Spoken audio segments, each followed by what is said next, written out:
Hello guys, আজকে আমি ঘর্ষণ কোণ ফ্রিকশন চ্যাপ্টারে ঘর্ষণ কোণ পার্টটা পড়াবো, ঠিক আছে? অ্যাকচুয়ালি আমরা ঘর্ষণের সূত্রে আমরা কি জানি? এফ সমান আমরা কি জানি? Mu into N. এফ মানে অ্যাকচুয়ালি এটা ঘর্ষণ কোণ বলা হয়।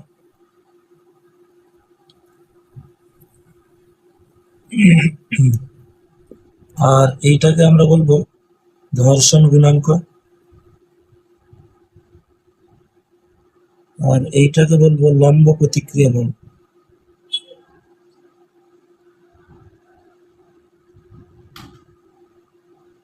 আমি একটা ছবি এঁকে বোঝাচ্ছি, দেখো এখানে কোনো একটা বস্তু রয়েছে, ঠিক আছে? এইটাকে যদি আমি ফোর্স করি, ঠিক আছে, এর বিপরীত দিকে তাহলে ফ্রিকশন ফোর্স কাজ করবে, আর এই দিকে তোমার বল ক্রিয়া করছে, আর উপর দিকে একটা লম্ব প্রতিক্রিয়া বল কাজ করছে, যেটাকে আমি এন দ্বারা ডিনোট করবো। তাহলে ওইখান থেকে আমরা বলতে পারি এফ সমানুপাতিক এন। তাহলে সমানুপাতিক তুলতে হলে একটা ধ্রুবক লাগে, তাহলে এফ সমান আমরা কি জানি? মিউ ইন্টু এন, ঠিক আছে? এইখান থেকে আমি একটা ঘর্ষণ কোণ পার্টটা পড়াবো। ঘর্ষণ কোণ,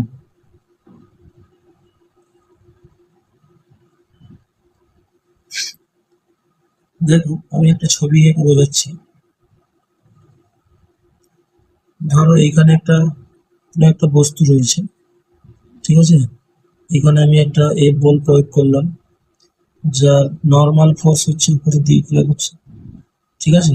আর ফ্রিকশন ফোর্সটা বিপরীত দিকে ক্রিয়া করছে, আর একটা নিচের দিকে এমজি ফোর্স ক্রিয়া করছে, ঠিক আছে? তাহলে এইখান থেকে আমি একটা প্রমাণ করছি। দেখো এখানে একটা ফ্রিকশন ফোর্স এবং নর্মাল বলের মাঝখানে একটা লব্ধি বল ক্রিয়া করছে, যেটাকে আমরা আর দ্বারা ডিনোট করি, ঠিক আছে?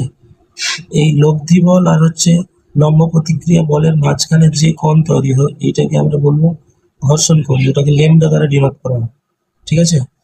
এই আরটা যদি এন এর দিকে হয় এইটাকে আমরা বলবো আর হচ্ছে আর কস ল্যামডা, আর এটা এন সমান, আর এফ সমান হবে আর আর সাইন ল্যামডা।